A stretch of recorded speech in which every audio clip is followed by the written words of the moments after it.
Welcome everyone to the Ward 1 Community Meeting for Monday, April 10th, 2023. And tonight we have a couple of executive directors with us and one deputy director.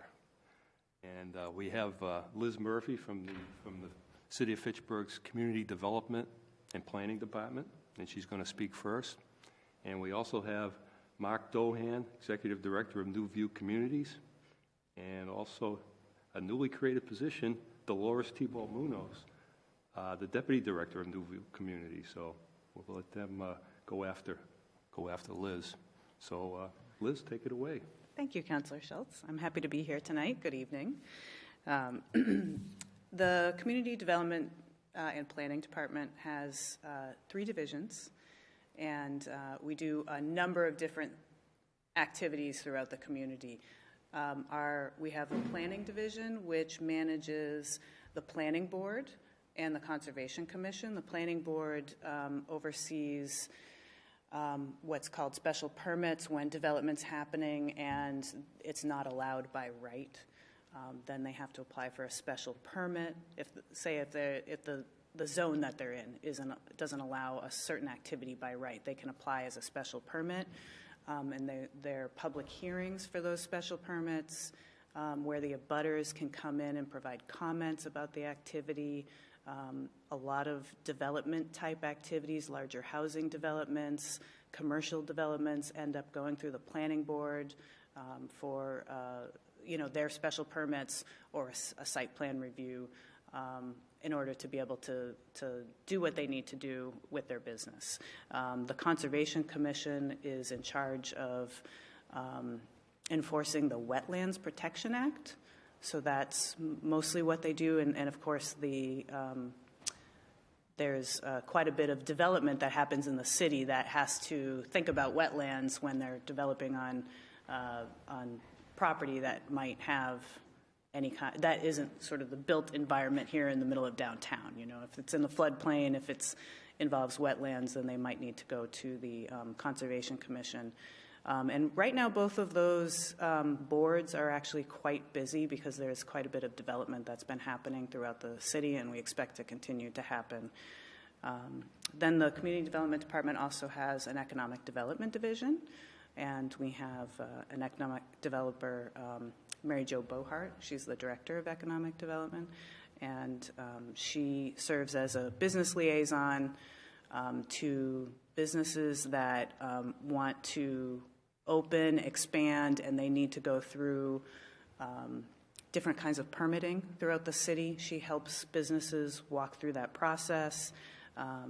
She works to strengthen our commercial corridors, meeting with business owners, engaging with people that want to start a business, looking at broader strategic planning with the Community Development Department to encourage more growth in the city. And then our third division is the Housing and Development Division. That division administers some federal block grant funds and home funds that the city receives from the federal government, from HUD. The Community Development Block Grant Program and the home program, we get what's called entitlements every year in order to be able to fund different projects throughout the city. So we get, with our Community Development Block Grant, our CDBG, we receive just shy of $1 million every year. And every year we go through a public process to ask agencies to apply for those funds, to fund different activities, so Boys and Girls Club, after-school programs at the YMCA, playgrounds and park improvements, streetscape improvements. $1 million throughout the city doesn't really go very far, so even though we can do a lot of street improvements, including paving, we're not able to do the kind of paving that we want to do with our CDBG money because it costs about $1 million to pave a mile of road, and we wouldn't get very far with CDBG if that's what we were focused on. We also have the home program. That's also what's called an entitlement. We get About $500,000 a year that we share with Leominster, and we manage it for the city of Fitchburg and Leominster, and those funds are used for affordable housing development. And when we say affordable, we mean folks that earn under 80% of the area median income in the city of Fitchburg. And just to give you a sense of what that is, that's for a family of four, that's about $80,000 a year that they can earn and be under 80%. For a single person, that's about $55,000 a year and be under 80%. So those two programs have to benefit people that are below those income limits, either through where they live, like the neighborhood they live in, or through direct activities. What else? We use some CDBG funds to help design the Twin Cities Rail Trail. So we can do these sort of public park and improvement projects like that. This year, we're using it to design the connector between where the rail trail ends in your ward and then over to Railroad Street. And then from Railroad Street, there's going to be a bridge created that will take it over the river, over the railroad tracks, and land near the intermodal center on Main Street. So there'll be a pedestrian bridge that will make that connection. Just still a few years away. As far as project updates, actually speaking of the rail trail, we have a public meeting happening about the phase 2 of the rail trail. It's April 13th at 7 o'clock.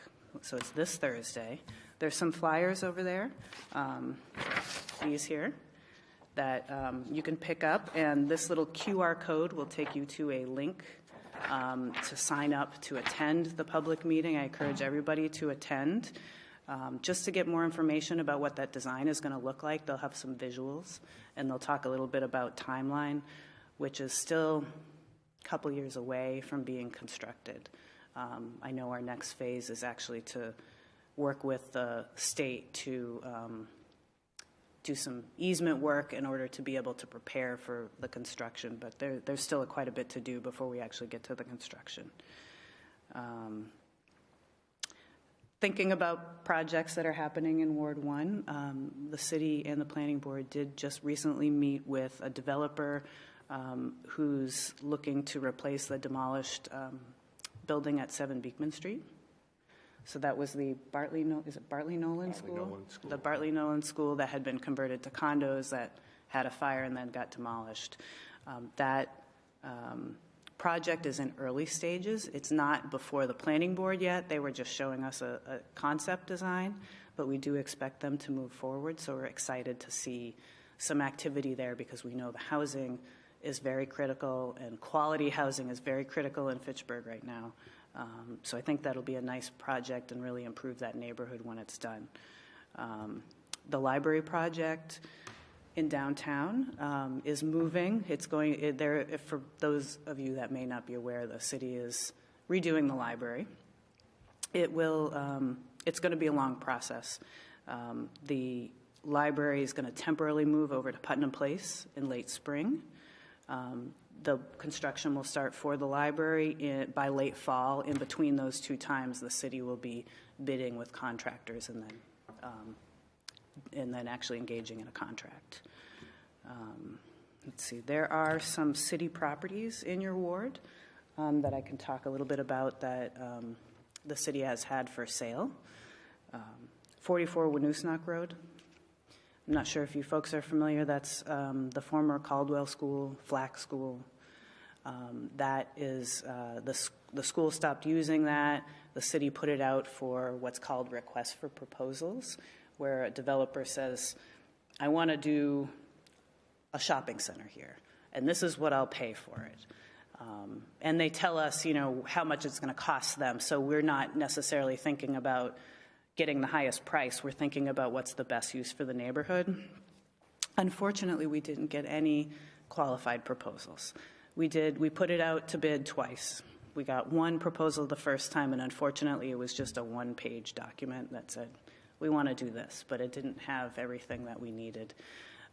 And they declined to submit again with the information that we needed. So It looks like for now the city is going to hold on to that property and we're going to use it for storage of excess library materials while the construction's happening. And then we'll revisit that building. And we'll continue to maintain the building, of course. But we'll revisit what happens to that building after the library construction is complete. Let's see. 617 Water Street, it was the Northlander cap company, for folks that might remember, years and years ago. Up on the hill. Up on the hill, next to, is it City Storage on Water Street? So everybody knows where the parking lot is with that giant wall, right? Everybody knows where that is. Yeah, where the other side was. Where the other side was. So right beyond that, going away from downtown, that starts to go uphill. There's a property there. We tore down the old blighted factory that was there. We put it out to RFP several times. Again, haven't gotten any real bona fide proposals. We're going to retain that for a little bit, think a little more about whether or not there's other parcels nearby that we could put together to make it a more attractive site. We're really interested in getting some redevelopment, some commercial or housing into the area. It's possible that maybe even the site adjacent to it that abuts on Lancaster Street might be able to be put together to have a larger development there. So unfortunately, we didn't get a lot of interest in that property either, but we'll keep on trying. There's another property that the city is soon to own called 7 3rd Street. It's a tiny little house on the corner of Water and 3rd Street. That is a vacant house, and the city will be demolishing it, looking to clear the site and potentially provide that site as either parking that the city manages or selling it to an abutting business that might be interested in providing parking. We're hoping that providing an additional parking in that area that has very little parking right there could be a benefit to the businesses and part of a broader revitalization project. The city's works with the FRA, the Fitchburg Redevelopment Authority, to implement what's called the Urban Renewal Plan. The Fitchburg Redevelopment Authority is the leader in that. They write the plan. They act with the city, but they are an independent agency. They had an urban renewal plan for the downtown, which is part of a 20-year plan that allows them to think about how redevelopment could happen, potentially acquire properties, redevelop them, sell them back to commercial owners. Really, it's all about revitalization. Their plan has been expanded, or they're in the process of getting it approved, to expand it to include Water Street to basically where the other side was, and then up onto River Street. So we're really excited about the prospect of that urban renewal plan being approved and the city being able to work with the FRA to really strategize how we can make improvements to Water Street. We know there's a lot of potential there, but there's also a lot of blight. And it's time that we change that. That's a major corridor into downtown, into the city in general. Just like some of our other main corridors, it needs quite a bit. Let's see. Megan Donahue did come to one of Yeah. the board meetings and really discuss the urban renewal Right. plan at length. So Yeah, she could talk more knowledgebly about it than I certainly yeah, could. she talked a lot about Water Street and the need to redevelop Yeah. a lot of the buildings there. And she's a great partner with the city, so we're really looking forward to working with her and working on that plan. It's been delayed by the state. There's a new sort of an environmental review process that they have to go through, which is very lengthy, and they're sort of midway through that process. So hopefully they'll be finished and get approval by sometime in the summer, and then we'll be able to start working more strategically with them. Let's see. Generally, not that it's opening anytime soon, but the Amazon building that's been built on Intervale Road actually did just get its certificate of occupancy. The contractor that developed it, built it, suggests that they're about a year away from actually starting any operations there. You know, if you're not aware, Amazon did a very large expansion during COVID and then put a pause on some of those expansions. So they do have a lease. They are going to be paying on that lease, and you know, we're looking forward to them starting in a year. There's still a little bit of work to do with traffic around that, but we have a year to work with them on that. Just so you know, I know this isn't your ward, but the city's been very focused on trying to look for opportunities to increase the number of housing units in the community across the state. There is a large need for additional housing, and over the last couple of years in downtown, we've seen 62 new apartments be created, and then another 92 are either in construction or about to be in construction or in their permitting process. So of the 62 that have already been created, one of them is the old Harper Furniture Building, which is now called Warren Square Apartments. That's 44 units. They're almost completely leased up. They have a few units left to lease, but they expected to have them fully rented in the next couple of months. And they already have 2 commercial tenants on the first floor that they've signed leases with. So we're really excited about that. And then I think the 92 units that are under construction or pulling permits or in that process includes the former B.F. Brown, which I'm not going to say anything more about because I'm sure Mark will.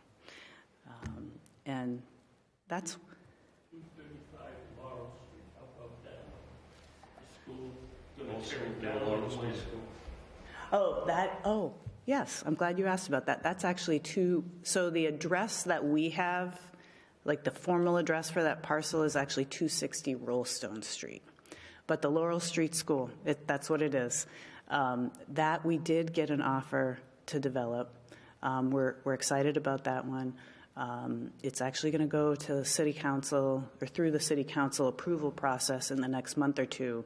That there's a developer who would like to turn the school, if it's salvageable, into 10 units of apartments, and then above that, abutting Rollstone Street, would be 10 homeownership units that would be built as 2-unit duplexes. So it'd be 5 2-unit duplexes on Rollstone Street with the parking garage, with their garages like on the first floor and parking in front, and then an apartment building with that school.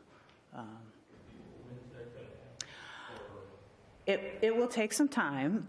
So the process that the city and the owner go through, or the city and the buyer will go through, is likely to take, I would say, 3 to 6 months if I'm being conservative, because the city council has to approve it, and then our attorney has to go through the process of working with their attorney to develop the purchase and sale, and then there's always a little bit of negotiation. But that's one of those cases where the property itself, there's not a lot of value. The value is in getting it redeveloped to get rid of the blight. We're not looking for like the highest bidder in that case. And actually, so that property, and there's another property on Main Street, the corner of Main and Putnam Street. That's 491 Main. For folks that have been around for a while, it was the old Army-Navy store. No? So that property is another one where we did have a successful bidder. The party would like to put a restaurant on the first floor and apartments above. We're going through that same process, so it'll be 3 to 6 months before they own it. And they're really excited to get that property and start working. One of the developers one of the buyers owns a steel construction company, so they know what they're doing. Yeah. So does anybody have questions? You do. I know you probably don't own it, but the Notre Dame School, the one on Sales Street? Yeah. That school, it's very frustrating every time I drive by that, because during the pandemic, there was somebody that bought it. It was two folks that were partners, and they had developed like single-family homes and small properties, and they decided that they were going to go from that to developing this building as apartment buildings. And I think they didn't have the financing to do it as a market rate apartment building. And I think once they understood what was involved in doing it, maybe as an affordable housing project where they could get some state and federal incentives to develop, they realized that they bit off more than they could chew. So there's a sign up there that seems to be a for sale sign, but the last time I talked to somebody, they were like, oh no, they just were interested in leasing it. So I actually haven't heard anything about that property in a while. Yes, in both Yeah, buildings. it's both buildings. So the historic house, which was beautiful at one point in time. I'd love to see somebody save that house because it really is, is very in keeping with some of the deep history that Fitchburg has here. That house and the school next door, which the school next door, I was told, and I don't know if this is true, but I was told that it was built as a bomb shelter. And so there's more brick in between the walls than normal, and it makes it harder to develop, and that just drives the cost up further. So I don't know if there's any truth to that, but certainly there's been a lot of interest by developers in general in Fitchburg and some of these larger vacant spaces. So we certainly steer people to that property when they come looking, and I think it's just a matter of time. It's a good location. Neighborhood's good there. It's got some parking. There's some assets that are attractive, but I think at this point it's more about the people that own it than about anything else that's keeping it from changing hands. And the St. Bernard's Church, you probably not even with that, but It's been a while since we've reached out to that owner. Last time I looked, it was behind in taxes. So I've been of a couple of minds on that one. Letting it go into tax title and the city taking it through taxes, and then looking to have somebody redevelop it once we get our hands on it. But in an ideal world, it would be the private market that does this and not the city. So we'd certainly, the property owner had ideas for what he wanted to do with it, and that was just before the pandemic. And I think didn't the cemetery or the funeral director right across the street retire? Or is that open still? I think that sold. Right. That's I think that. right across the street. Yeah, I think that one's for sale.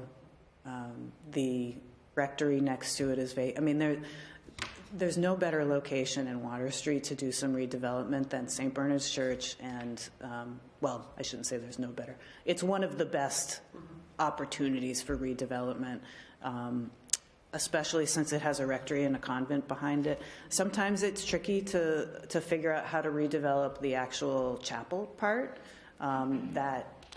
especially if you wanted to tap into historic tax credits, because tax credits, besides just being very complicated to get and meet the standards that they require, I believe you have to keep the sanctuary intact.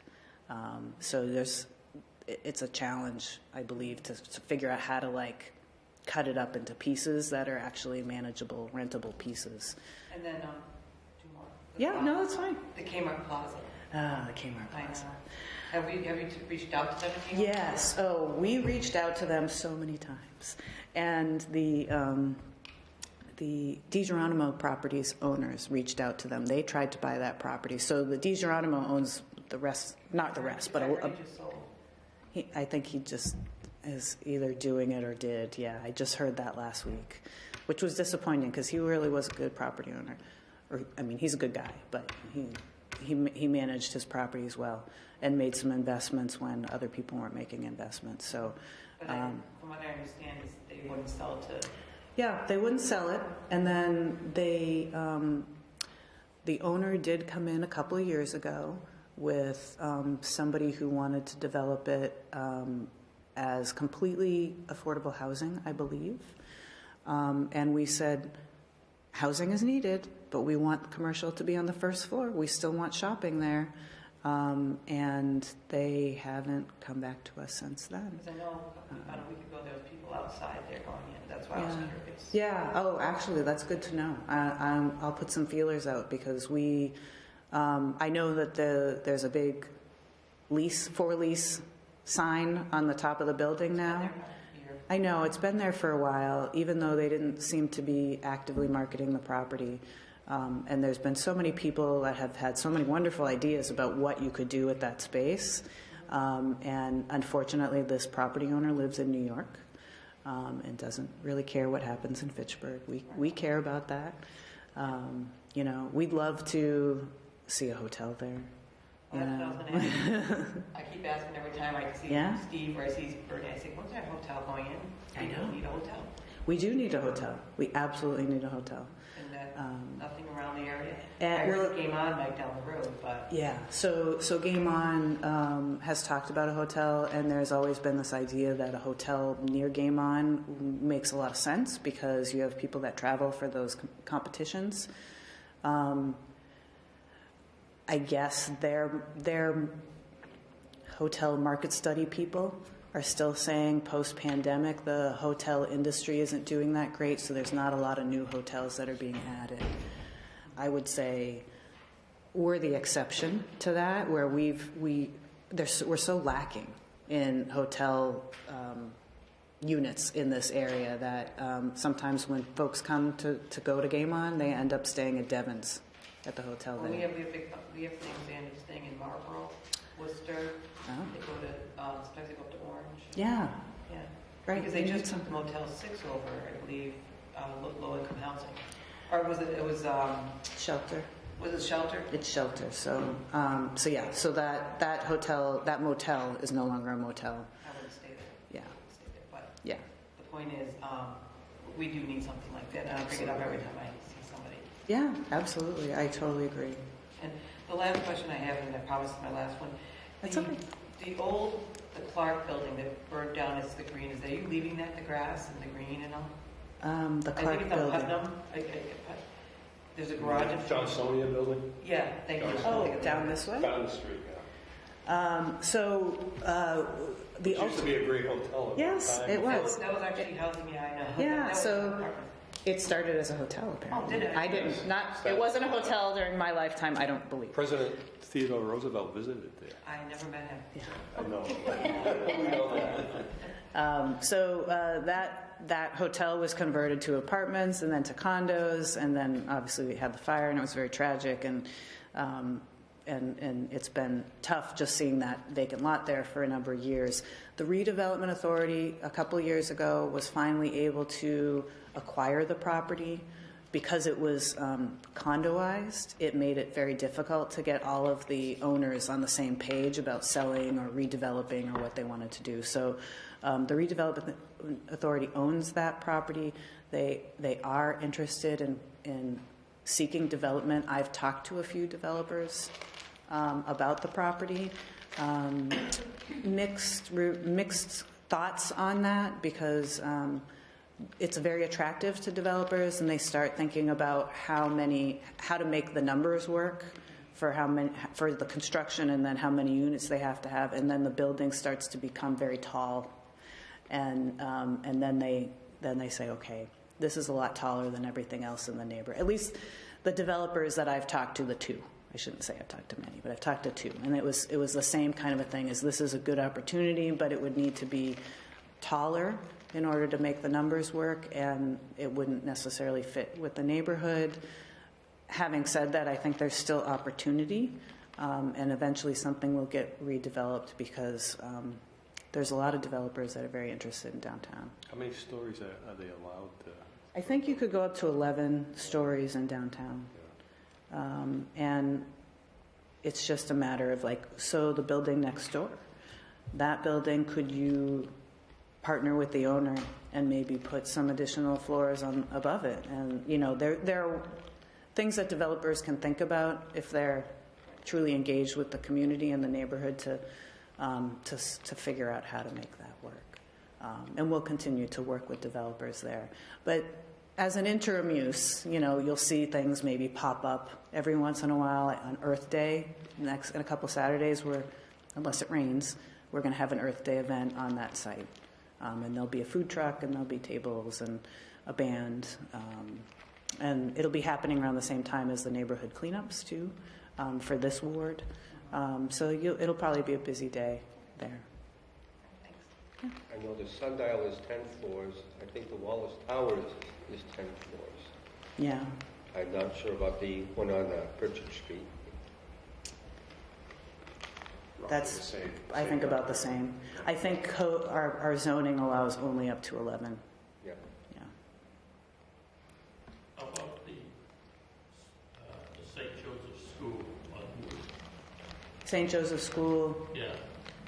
Like Close down. across from Oh, the church. yes. Actually, that Yeah. property, I met with a potential developer 2 weeks ago. So that's 35 Columbus Street. So they are very interested in redeveloping that property as, I think it was 24 units of family housing.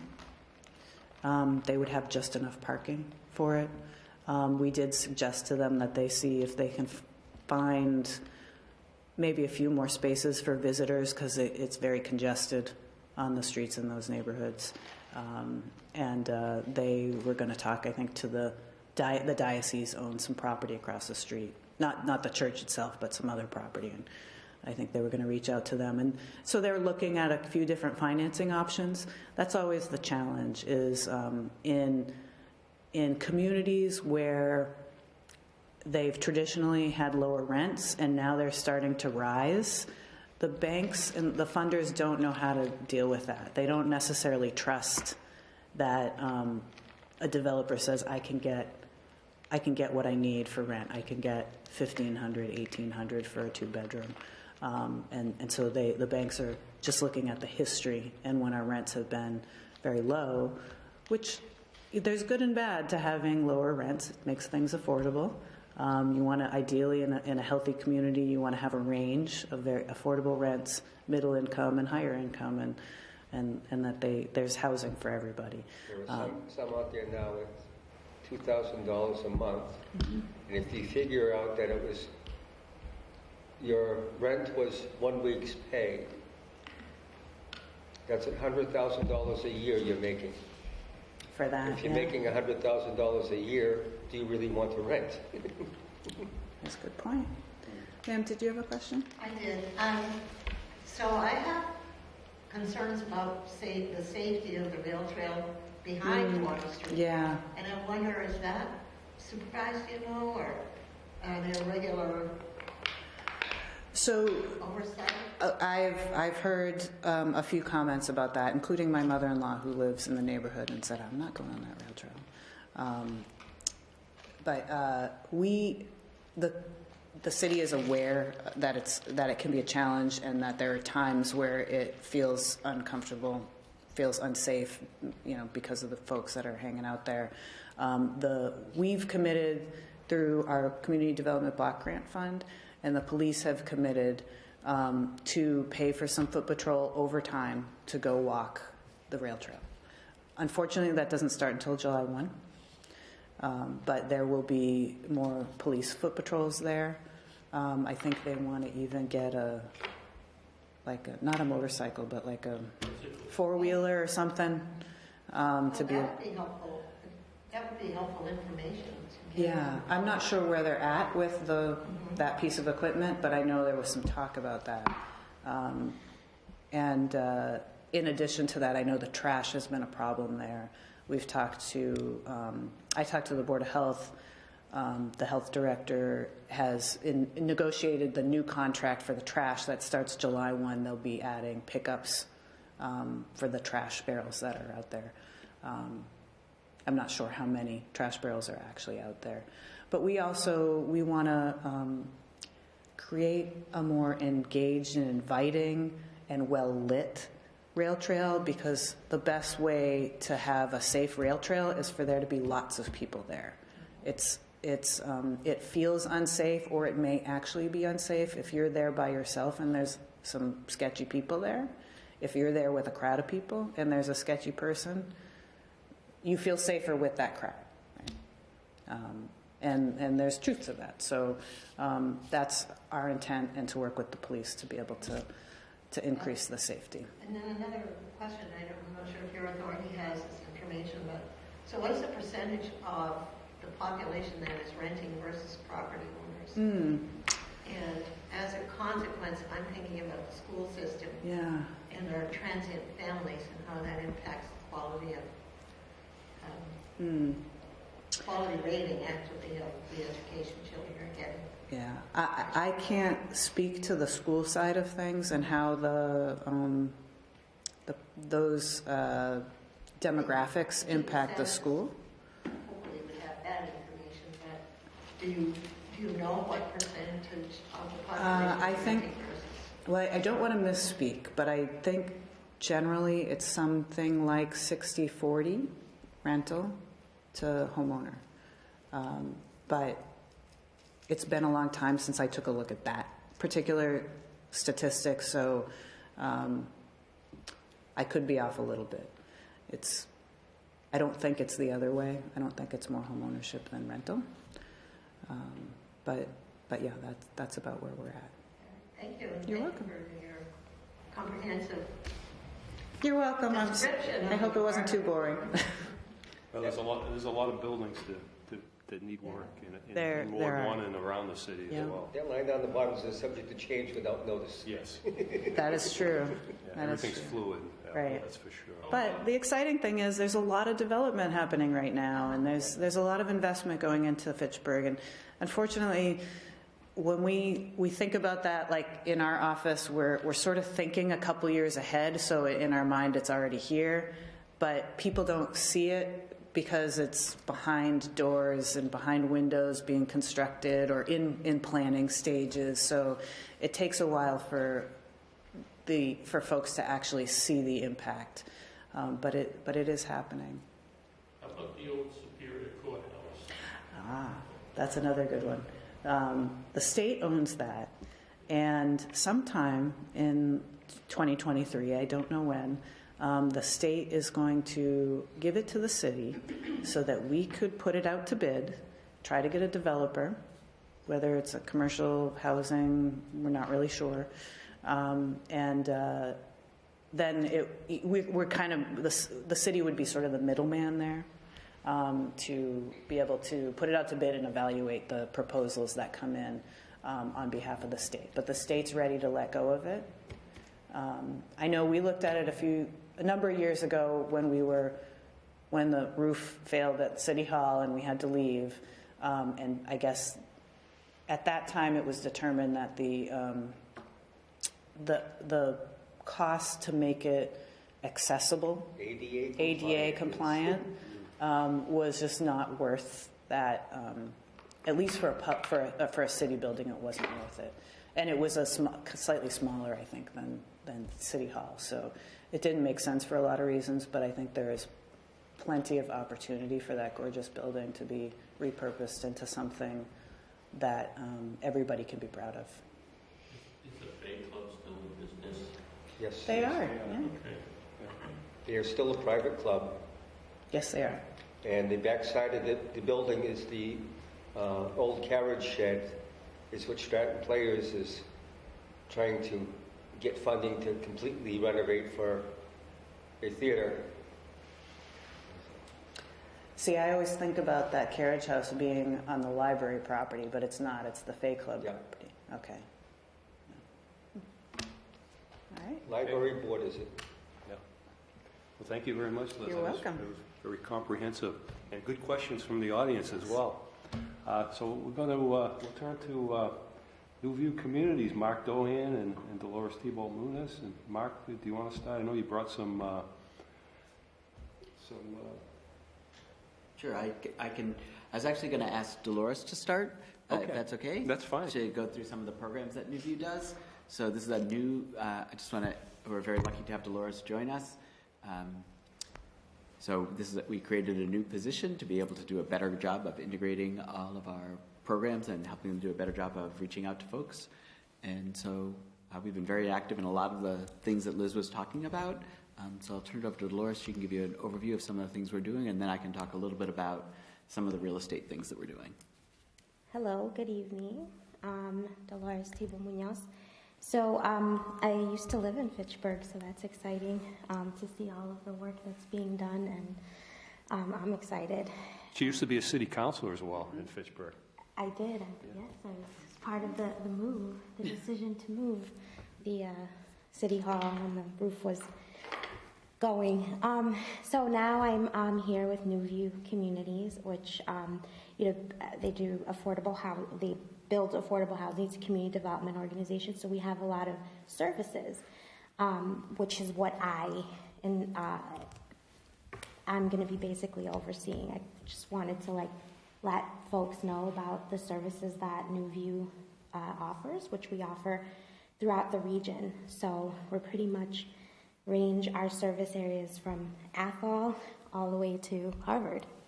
So it's a very large range. Where this organization originally started in Fitchburg, we've grown in these years. The first thing we do is we offer home buyers classes. The next upcoming classes that are in English are April 25th, 26th, and 27th. We have some coming up in May 23rd, 24th, 25th. And then in June 20th, 21st, and 22nd. So if people are interested in those, they should go on our website, newviewcommunities.org, and they can register there. The classes do cost $50. We know that if that's a burden, they can definitely contact us, and we can see how that we can help with that. In addition to that, we have funds for eviction and mortgage assistance, which we get some of our funds from various sources, but one being the city.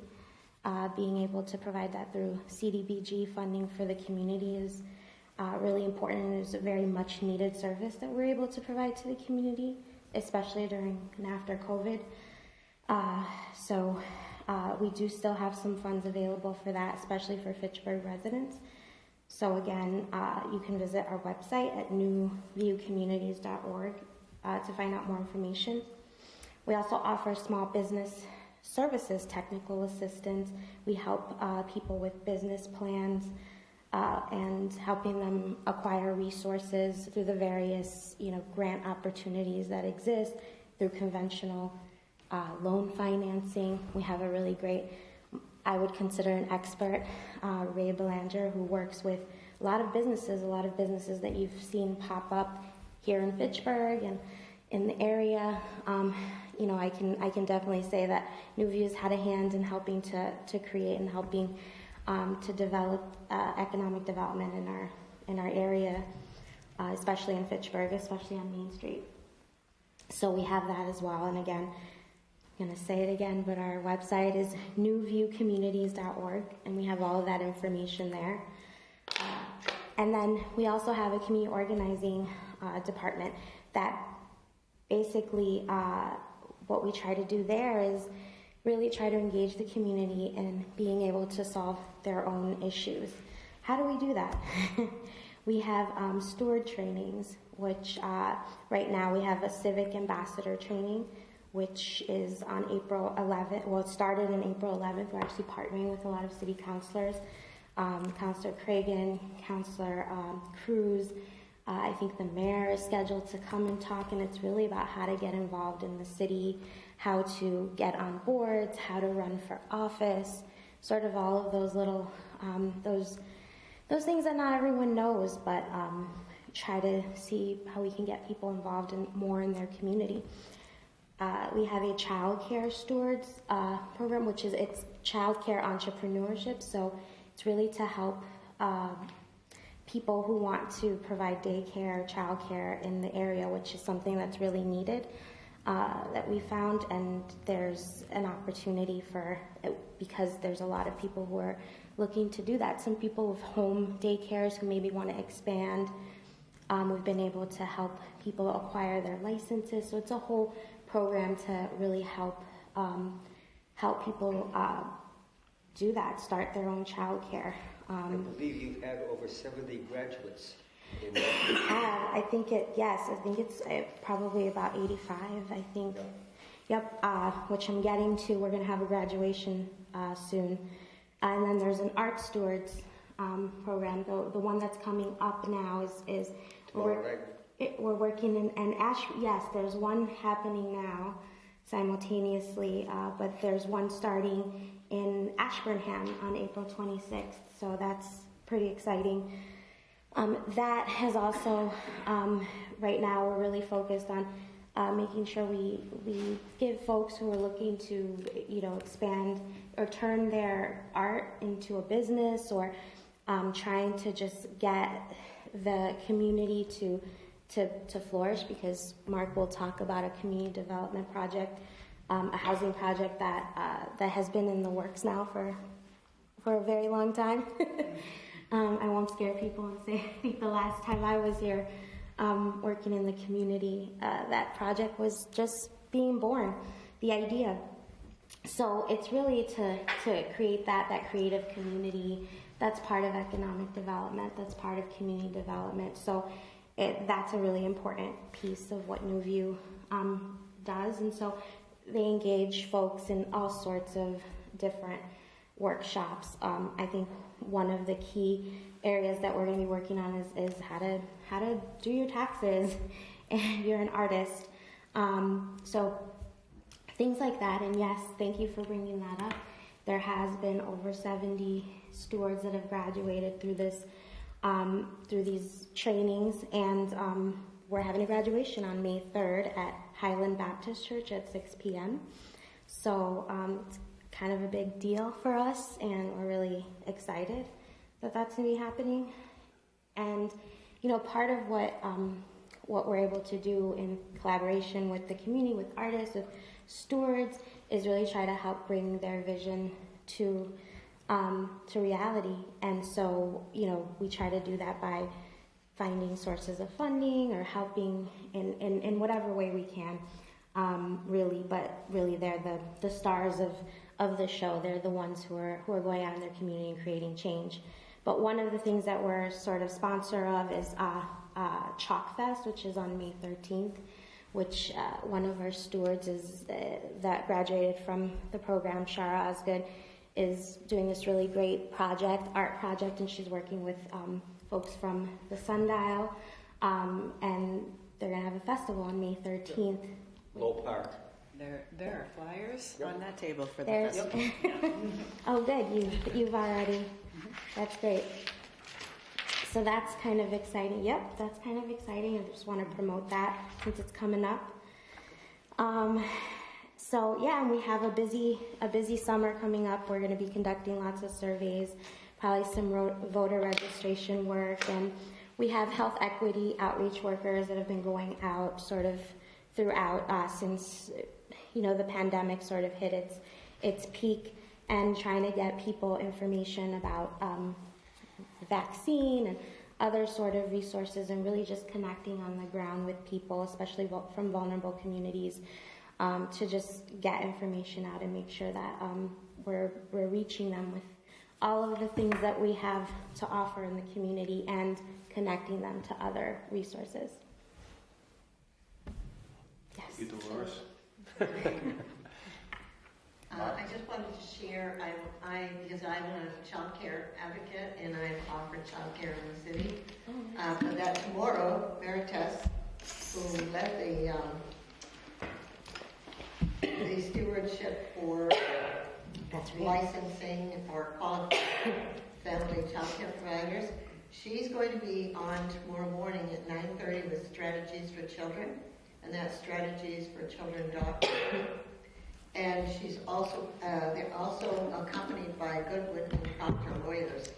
That's awesome. Too, because these graduates cannot open their business because landlords don't want to have childcare in their buildings, probably for liability. So that might be of interest to people to tune into this Oh yeah, that would be great. And it's statewide, because it's not only happening in Fitchburg and area, it's happening across the state. That's great. And Mary Tess is one of the people that have, I mean, she's advocating for this. When we had our donuts with delegates and spoke to our legislature, she really, brought that home as an issue. So she's a really great advocate for this. And we all know childcare is needed. I know my kids are older now, but, and I luckily had my mother, but I see so many of my friends and neighbors who struggle with it. So it's definitely a need in the community. There's a huge staffing issue. Yep. Underpaid. Yeah. Highly valued but underpaid. Yep. And the city has actually partnered with Merites to provide startup grants to daycare providers that went through this program. But to your point, because so many of those folks are renters and landlords aren't willing to sign off on that, we've only been able to assist one with their startup costs. So we're looking forward to finding a solution to this, and maybe some of it is home ownership. That's a great thing. Yeah. There's definitely a need for childcare because of the low staffing that we're in center-based programs, and that's across the state and that's across the country too. Mm. Yes, it is. Thank you for bringing that up, and thank you for bringing up Merites. Yeah. Great. My name is Mark Doan, and I'm going to talk about some of the developments that we're doing. So first, Dolores, thanks a lot for doing that. So Dolores has been with us now for, I think, just a month. A month today. So it's great to have her working on that and really helping the staff to take the programs to the next level. So I'm talking about 3 developments that we're doing. I'll do this sort of in order. So the first is that Dolores said we started in Fitchburg. We actually started, New View Communities was originally the Clegon Neighborhood Development Corporation, and one of our first development projects was in Clegon. Not the very first, but one of them. Right now we're renovating 128 Fairmont Street, so that did have an old sort of variety liquor store on the ground floor. We converted that into 2 accessible apartments, which is a big need in Fitchburg with all of our hills and everything. So there's going to be a lottery for those. Still waiting on the final date, maybe later this month, maybe early next month. And so we're going to have a bunch of apartments there that we've renovated, so it's for a wide variety of incomes. So if folks are interested in that, I think the best thing to do would be just go to our website. I'll leave a flyer over here for folks that we can also get out. But the best thing, Dolores is already very good about getting our own website out, so it's on there. And you'll be sent to our management company to get the application so you can apply for those apartments. And particularly these 2 lower level apartments, we're really excited to finally be offering accessible apartments there, which we've never been able to do. They have all of those buildings that we have there. We have 27 of them, all have stairs. The second project I'm talking about, sort of going in order, is under construction. That's at 4 Upton Street. That's a house that will be sold to an income-eligible home buyer, and it's in the midst of construction now, so we'll be selling it shortly, and that will be sold to somebody who's under 110% of the area median income, and there'll be a very short deed restriction on it to just make sure they don't flip it. It'll be a great house. It'll be super energy efficient. It's one of the things we've been partnering with the state on, and we're really excited to take it. This house had been vacant and abandoned for years. I'm looking at Liz. I don't know how long. Decades. Yeah. It was stuck in an estate, all sorts of stuff. So it's a great project. It'll be a great home for somebody who has a wonderful yard, and like I said, we're making them super energy efficient. And the last project I'm going to talk about, going in order, is the Fitchburg Arts Community, the conversion of B.F. Brown. And a picture's worth 1,000 words, so I'm just going to show a few pictures here. Let's see if does this work here? This works. Yes. So we don't hold it for you? Sure. So we have 4. This is the site. We're actually doing the annex, the stables, and the old B.F. Brown School. You can see here, this is actually be a new parking lot that we're working in cooperation with the city to create so that Low Park will finally have some parking. And I'm looking at Liz a little bit on this. When this project is done, we'll be freeing up a little extra money to help make some improvements to Low Parks. And where are we in that planning part of that? I think that we're looking for design funding to be able to do the design work. So hopefully over the next little bit, we'll be talking about what do people want Low Park to look like. And if they want it to look exactly the same, great. If we want to change it up a little bit, that's something that could be done too.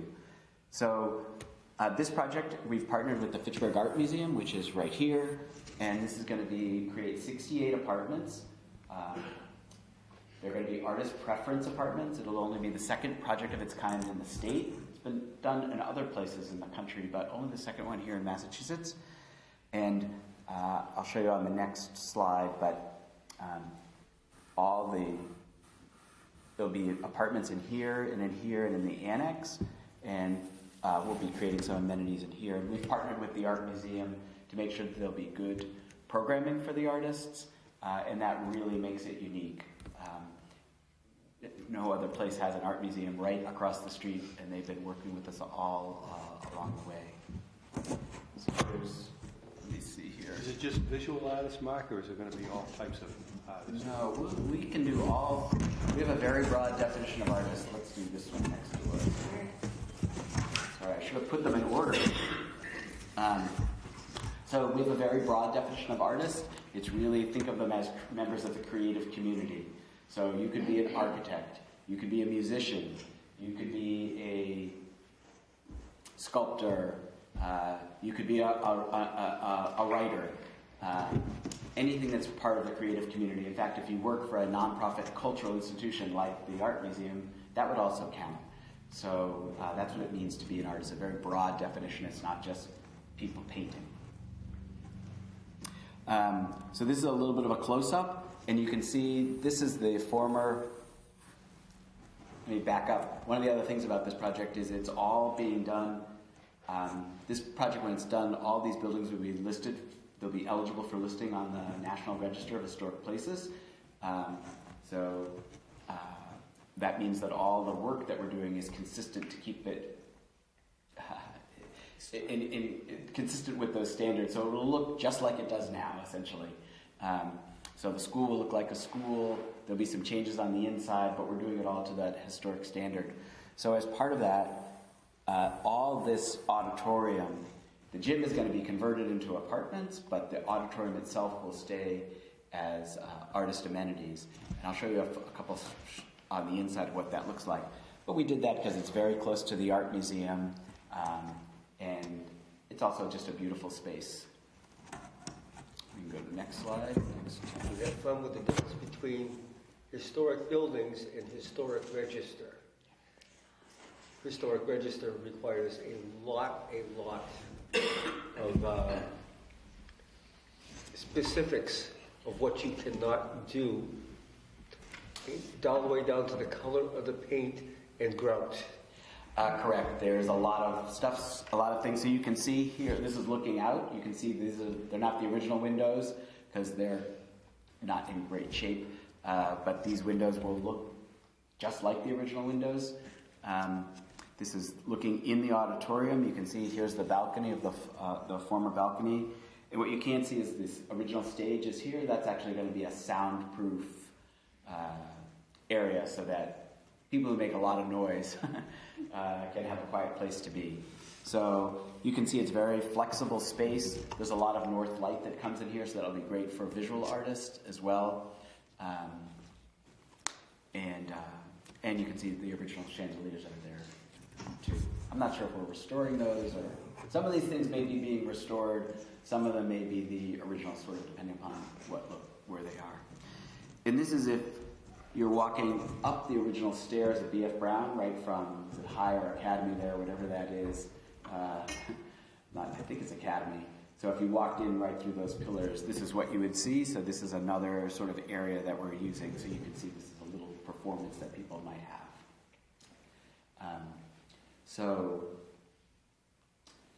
We've been at this for way too long.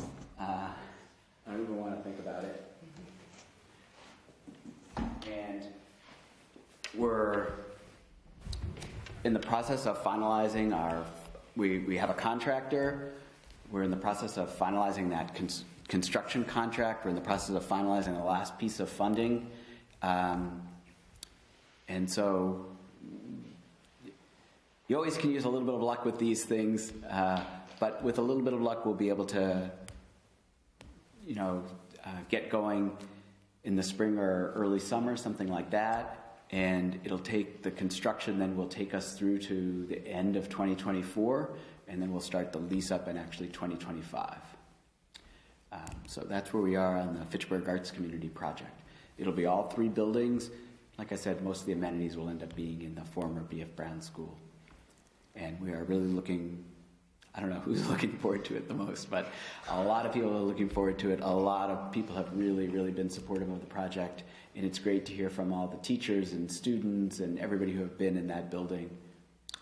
So I'm happy to take any questions about New View or about the project. Are you partnered at all in the Harper project? No, we've talked a lot to John Rudzinski, the developer there. Yeah. So we swapped stories, and it's one of the things that's super challenging, as Liz was mentioning, is just the pandemic has really, between the inflation and the pandemic and everything, it's a challenging time, and interest rates rising, it's a challenging time to do development. Yeah, both the price of materials and availability of materials has been hamstringing a lot of things. Yes, it's particularly challenging for contractors because we need to hold them to a schedule, and they aren't necessarily, it's difficult for them looking for all these, these different parts. The city did have some funding in the Harper Furniture Building, some of our home program funding. So we got to kind of stay involved and see the progress and see the construction reports, which we'll get to do again with the B.F. Brown project, the Fitchburg Arts Community Project. Yeah, and I should say the city's been super supportive of this project, not only from selling the building, helping with we worked together on the insurance proceeds to put the new roof on the building after the fire was built, but also providing with some home funds and some ARPA funding too. Yeah. I just had a question. This sounds great, but is that you don't do people that have arts, and that's, what if somebody comes in and they want to rent an apartment? Or, so, because that kind of, is that a sticky line, or am I asking a wrong question? No, you're asking a great question. Thank you for that question. So what it is, it's an artist preference. So all things being equal, an artist would get to move in there first. But if we don't have enough artists, then we're going to rent it to somebody else. So, and it's a range of incomes from, it's a wide range of incomes. We can just leave it at that. So, but the idea really was, by partnering with the art museum, that we'll be able to attract artists, even people who might not think of themselves. This is not, you do not necessarily need to be earning your living through an art. I should make that clear. You could be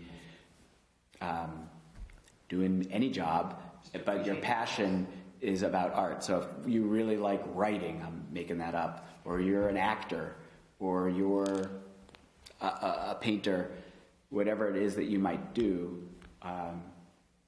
if you have we're designing exactly to make sure that we end up, so we're clear about what it is an artist is, but the art museum is helping us do that, and there is a fair amount of literature about that. So the idea is to create a culture of artists so we could have like an open studios. So maybe it won't be all 68 apartments may not be artists, but it'd be great if, say, 2/3 or 3/4 of them were. So you could then have an open studio. That would really help the museum. It would put Fitchburg a little bit on the map, create a lot more people coming downtown. It really fits in well. I'm looking here at City Hall, where the legislative building, at the new theater that will be going in across the street. So all those things have really worked well together. In fact, the architect for City Hall and the architect for the theater is all the same firm. Okay. So you said there's one other in the state? One other of this type of project in the state in Lowell. And is it completed, or? Oh yeah, it's been done for a while. It's in Lowell. It's called Appleton Mills. Yeah. And when I say it's the same, it uses the same type of financing and all of those sorts of things. That's what makes it the same. What's very different about it is they don't have an art museum across the street. They didn't partner with an art museum like we have at the Fitchburg Art Museum. or with the university, who we've also been working very closely with. Yeah, we're very Nice to excited. see it done. That makes two of us. That makes everybody in this room. You also had the fun of some of the initial planning and then the fire at the building. It changed the dynamics on so many things of moving forward. Yes, that fire was a really difficult time. We weren't sure if we would be able to preserve the historic character of the building. If we couldn't have done that, it would have, I don't know what would have happened. I'm going to just put that on my mind. But it was great.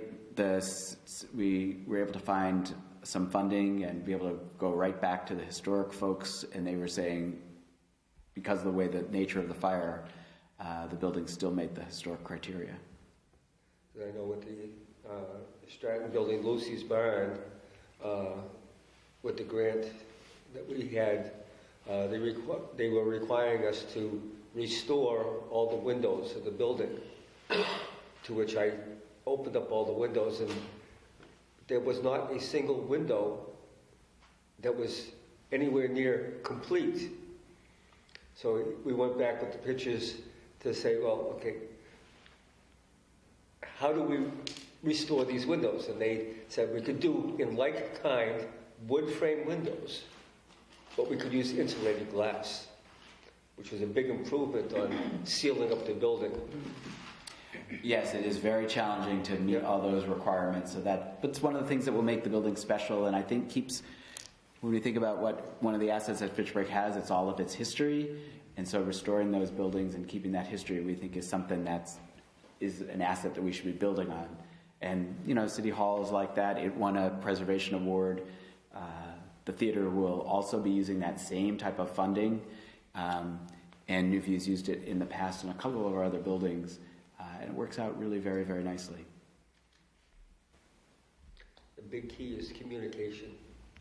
Yes. It goes a long way. Yeah. Partnership, too. Yes, a lot of partners in this one. Yeah. I probably should have started off listing them, but certainly the city, the art museum, the redevelopment authority, the list just goes on and on and on. The state, of course, our contractors, State Historical Commission, Mass Development, Mass Housing. There's a lot of partners in this one. So thank you, Mark, for the Thank you. presentation. Sure. Appreciate it. And if there aren't any more questions, I think we'll conclude our meeting. I just wanted to announce that the City of Fitchburg is, the cleanup days are coming, and our ward is going to be May 6th with Ward 6, and we're going to meet at Winoosknock Road, 44 Winoosknock Road that Liz mentioned earlier, the old flag building. But it's going to start with Wards 4 and 5 on April 22nd near the high school, the old high school, which is now Longshow School. And then April 29th, it's going to be at Daniel Street Park for Wards 2 and 3. So I just thought I'd mention that. May 6th is our ward, and it's going to be at Winoosknock Road again, like it was last year. We just did clean up on the Rock Walk this weekend, Saturday. Oh, nice. Nice. Has everybody been on the Rock Walk? It's amazing. Yeah. Going up there. I love seeing all the intentional graffiti all over the place. It's just, it's so beautiful. It's a nice combination of art and nature. And if you go up there in July, you can also pick blueberries. Just watch out for spray paint, maybe. We also, if I may, Yeah, go ahead, Liz. there's some flyers for different events on the tables over there, but if I can just remind folks, maybe in TV land, April 13th, this Thursday, we have the Rail Trail public meeting for Phase 2 at 7 o'clock, and I believe, thank you, you can find the website. Where is it going to be held, Liz? It's a virtual meeting. So if you go to the city's webpage, you'll find the flyer. Register and they'll send you back the link. Correct. You have to register in advance. Yep. Then on April 22nd at the Johnsonia lot, which is the corner of Putnam and Main, is the Earth Day event. On May 13th is the Lowell Park Chalk Festival.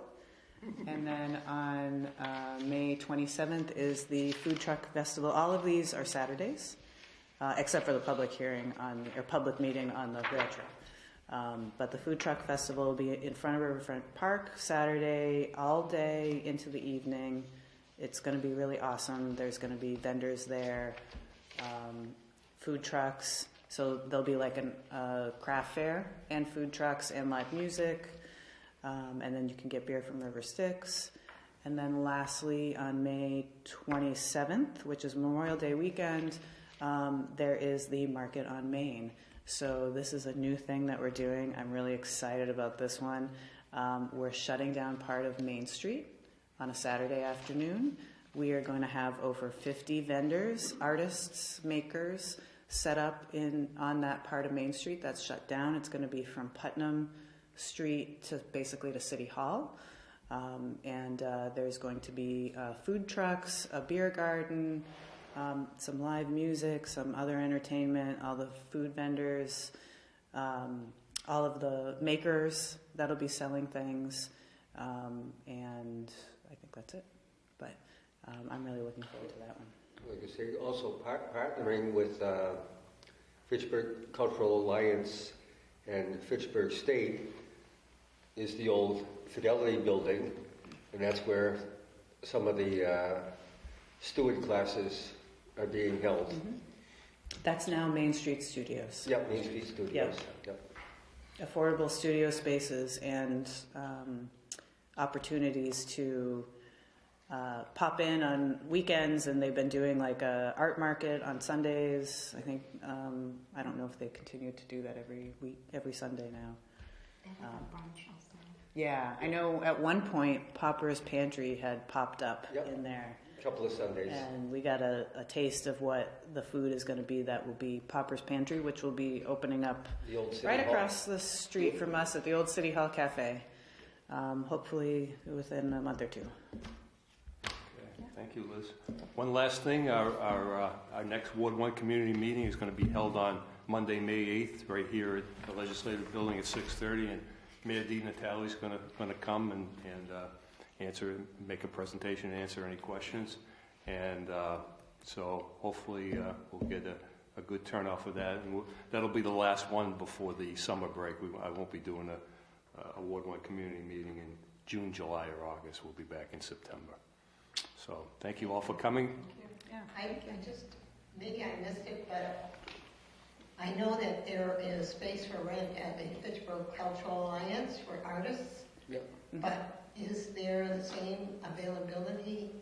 Is that going to happen in the BF Brown? No, not really. It will be, that space will all be connected to the artists who live there. Oh, okay. So if you live there, you can walk to your studio in your PJs. That's how it's going to work. But it's not a commercial space. We're partnering with other people to do the commercial space. So Okay. Well, thank you all for coming, and we'll see you next month. thank you very much, Mark Councilor. and Dolores. Thank you.